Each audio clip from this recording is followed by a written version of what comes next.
Hello বন্ধুগণ, চলুন আজকে আমি আপনাদের সঙ্গে আরেকটা নতুন রেসিপি নিয়ে আসলাম। এটা হচ্ছে আজকে আমি বানাতে চলছি ডালিয়ার খিচুড়ি। এখানে আমি দেখুন কি কি উপকরণ নিয়ে নিয়েছি। এখানে আমি অল্প একটু ফুলকপি নিয়েছি, আর আমি যেহেতু আমরা আলুটা খুবই কম খাই, আমরা দুটো করে এইভাবে আলু নিয়ে নিয়েছি, গাজর নিয়ে নিয়েছি, টমেটো নিয়ে নিয়েছি, একটা কাঁচামরিচ নিয়ে নিয়েছি, আর আমি অল্প একটু আদা এইভাবে গ্রেট করে নিয়েছি। সাথে আমি ডালিয়া নিয়ে নিয়েছি, ডালিয়াটাকে আমি ধুয়ে রেখে দিয়েছি। এখন চলুন কীভাবে বানাই এটা দেখে নিন। এই যে দেখুন, এখানে আমি কুকারে তেল দিয়ে দিয়েছি।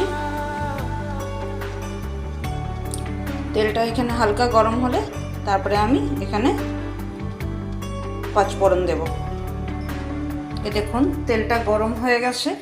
এখন এখানে আমি পাঁচফোড়ন দিয়ে দেব। সাথে আমি একটা অল্প একটু শুকনো মরিচ দিয়ে দিচ্ছি, আর এখানে আমি একটা তেজপাতাও দিয়ে দিচ্ছি। এখন আমি এক এক করে সবজিগুলো দিয়ে দিব।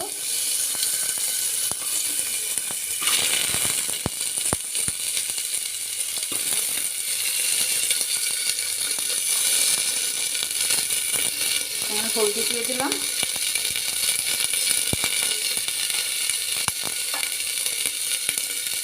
সাথে আমি নুন দিয়ে দিলাম,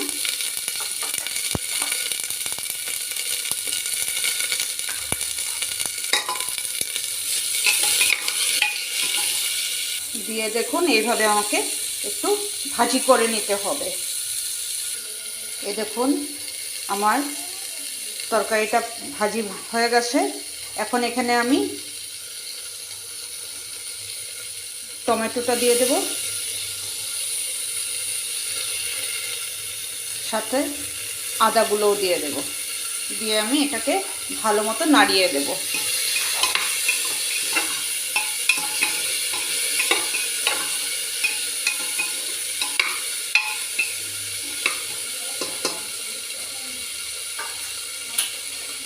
এখন আমি এটাকে ঢেকে দিব। দেখুন এইভাবে আমি ঢেকে দিয়েছি। এখন দেখুন আমার এটা ভাজি ভাজি হয়ে গেছে। এখন আমি এখানে অল্প একটু ধনে গুঁড়ো আর অল্প একটু জিরের গুঁড়ো দিয়ে দেব।